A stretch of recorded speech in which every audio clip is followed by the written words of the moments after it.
السلام علیکم ورحمۃ اللہ، تو سبھی دیکھنے سننے والوں کو ویلکم ہے میرے چینل میں، جس کا نام ہے ایپوفینک ڈائریز۔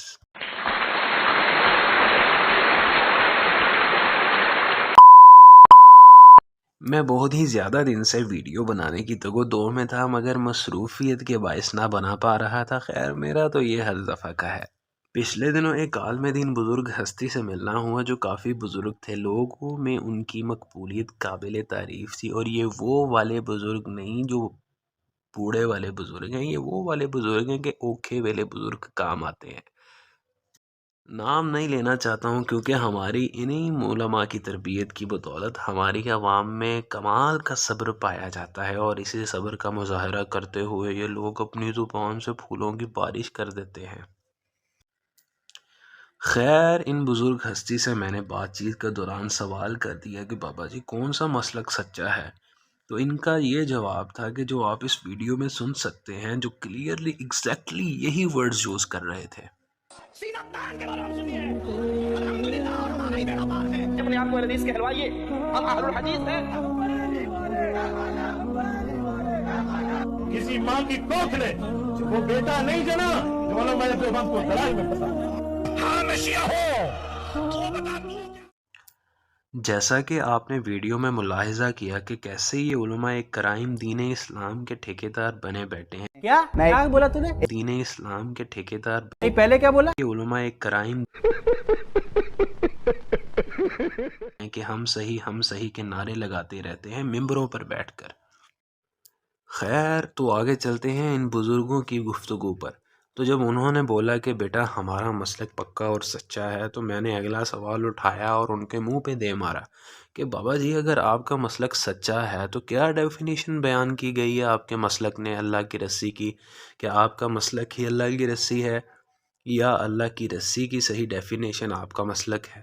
یہ سوال سن کر بزرگ عالم کے چہرے کے بدلتے تاثرات دکھ رہے تھے، اور ایسے دکھ رہے تھے کہ ان بزرگ نے ان بدلتے تاثرات کی وجہ سے ایک لمبی چپ سادھ لی اور کچھ وقفہ ڈال کر بولے کہ ہمارا مسلک ہی اللہ کی رسی ہے، اور جو اس پر عمل پیرا ہوا بلا شبہ اس نے اللہ کی رسی کو مضبوطی سے تھام لیا۔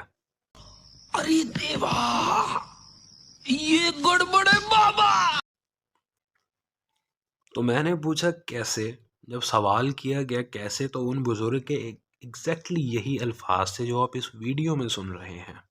اللہ کی رسی کیا ہے؟ دیکھو آپ، جس کو مضبوطی سے تھامنا ہے، میرا ہاتھ میرے پیر کے ہاتھ میں ہے، میرا ہاتھ پیر کے ہاتھ میں ہے، اور پیر کا ہاتھ ان کے پیر کے ہاتھ میں ہے، اور ان کا ہاتھ ان کے پیر کے ہاتھ میں ہے، ان کا ہاتھ ان کے پیر کے ہاتھ میں ہے۔ یہ رسی بنتی، دیکھو آپ، ایک ایک گھیٹی بنتی نہیں، یہ بنتے جا رہی ہے۔ پھر ان کا ہاتھ ان کے پیر کے ہاتھ میں ہے، ان کا ہاتھ ان کے پیر کے ہاتھ میں ہے۔ سارے پیروں کا ہاتھ پیرانے پیر کے ہاتھ میں ہے، اور پیرانے پیر کا ہاتھ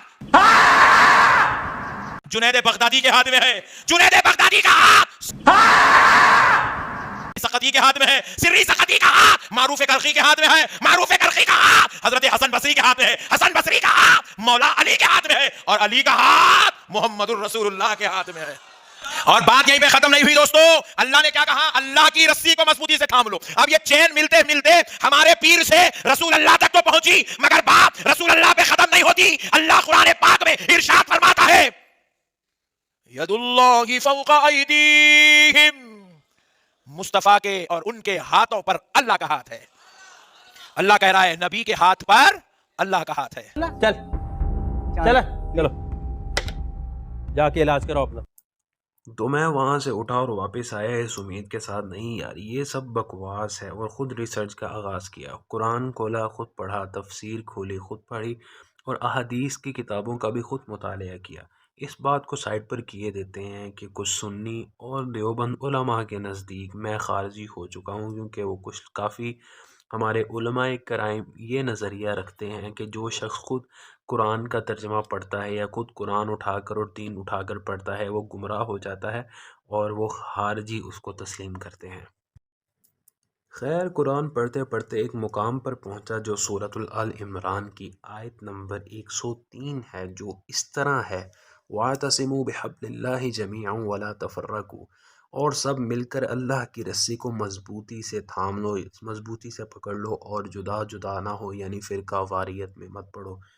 اب ہمارے علماء کرام کا مسئلہ یہ ہے کہ وہ اس آدھی آیت کے آدھے حصے کو پڑھتے ہیں اور ولا تفرقوا نہ پڑھتے ہیں، نہ اس کا صحیح فہم بتاتے ہیں، صرف پڑھتے ہیں واعتصموا بحبل اللہ جمیعا، تو وہ پڑھتے ہیں ولا تفرقوا، نہیں پڑھتے کہ فرقہ واریت میں نہیں پڑھنا، تو ان کو سائڈ پہ کراتے ہیں۔ تو اب ان کا کیا بھی کیا جا سکتا ہے؟ قرآن کے آگے چلتے چلتے اور ایک اور مقام آیا جس نے مجھے بہت زور سے کھٹکا اور اس بات کو سوچنے پر مجبور کر دیا کہ کیا یہ آیت ہمارے علماء کے لیے تو نہیں؟ کیا یہ آیت ان کے لیے تمہید تو نہیں باندھی گئی؟ کیا یہ وعید ان کے لیے تو نہیں اللہ کہہ رہا ہے؟ اور وہ مقام سورۃ الانعام آیت نمبر 159، ان الذين فرقوا دينهم وكانوا شيعا لست منهم في شيء انما امرهم الى الله ثم ينبئهم بما كانوا يفعلون، بے شک وہ لوگ جنہوں نے اپنے دین کو جدا جدا کر لیا اور کئی گروہ بن گئے جنہوں نے فرقہ واریت کی، ان سے تمہارا کوئی تعلق نہیں، ان کا معاملہ تو اللہ ہی کے حوالے ہے اور پھر اللہ ہی انہیں بتائے گا کہ وہ کیا کچھ کیا کرتے تھے۔ اب اگر اس آیت کو ہمارے علماء سمجھ جائیں تو شاید ہمارا دین ایک چھت کے نیچے امت کو پھر سے ایک کر دے، پر اس کاوش میں اپنا ایک موتی پروئے دے رہا ہوں اور امید کرتا ہوں کہ آپ بھی اس ویڈیو کو شیئر کر کے اس کاوش میں موتی پرو دیں گے اور اسی طرح امت تسبیح کے دانوں کی طرح ایک جگہ پر پھر سے اکٹھی ہو جائے گی۔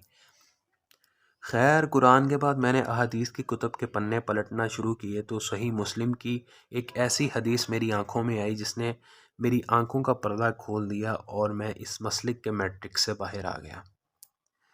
صحیح مسلم 6225 to 6228، زید بن ارقم سے روایت ہے کہ نبی صلی اللہ علیہ وسلم نے اپنی وفات سے 2 مہینہ پہلے حجۃ الوداع سے واپسی پر مکہ سے مدینہ آتے ہوئے خم نامی گاؤں میں خطبہ دیا، اسے غدیر خم کا خطبہ کہا جاتا ہے، جس میں حضور صلی اللہ علیہ وسلم نے فرمایا، اے لوگو آگاہ ہو جاؤ، میں بھی ایک انسان ہوں، قریب ہے کہ اللہ کا قاصد یعنی موت کا فرشتہ میرے پاس آئے اور میں اس کی دعوت کو قبول کر لوں۔ میں اپنے بعد تم میں 2 بھاری چیزیں چھوڑ کر جا رہا ہوں، ان میں سے پہلی چیز اللہ کی کتاب یعنی قرآن ہے، اس میں ہدایت ہے، اس میں نور ہے، تم اللہ کی کتاب کو پکڑو، اپنا تعلق اس کے ساتھ مضبوط رکھو، اللہ کی کتاب اللہ کی رسی ہے، جو اس کو پکڑے گا وہ ہدایت پر ہوگا، جو اس کو چھوڑ دے گا وہ گمراہ ہو جائے گا۔ نبی صلی اللہ علیہ وسلم نے تو اللہ کی رسی قرآن کو بتایا، نہ کہ بزرگ اور پاپوں کو۔ حدیث کے اگلے الفاظ ہیں، اور دوسری چیز میں اپنے اہل البیت چھوڑ کر جا رہا ہوں اور میں تمہیں ان کے معاملے میں اللہ کا خوف دلاتا ہوں۔ اور زید بن ارقم فرماتے ہیں کہ نبی صلی اللہ علیہ وسلم قرآن کی ترغیب دلاتے رہے کہ لوگوں اللہ کی کتاب، اللہ کی کتاب، اللہ کی کتاب، اور امت کو دیکھیں کہ کام بالکل الٹ کیا، قرآن سے روگردانی کی اور اہل بیت پر ظلم کیا، نہ کتاب پکڑی نہ اہل البیت کو چھوڑا۔ میں اپنی اس ویڈیو کو یہاں پر ختم کر رہا ہوں، میری اس ویڈیو کو لائک کر کے شیئر کریں اور ایسی ہی بہت سی دنیاوی اور دینوی ویڈیوز اور ٹاپکس کے لیے میرے چینل کو لازمی سبسکرائب کریں۔ اور اگر آپ اس ویڈیو کا نیکسٹ پارٹ دیکھنا چاہتے ہیں کہ جس میں یہ ایکسپلین کروں گا کہ کیسے قرآن کچھ لوگوں کے خلاف گواہ بن جائے گا اور ان لوگوں کی سیر فہرست ہمارے بہت سے علماء بھی آتے ہوں گے جو قرآن کا صحیح مطلب نہیں بتاتے وہی قرآن کے حوالوں میں سے، تو صرف ایک کمنٹ نیچے چھوڑ دیں اور اس ویڈیو کو لازمی لائک کریں۔ اللہ حافظ۔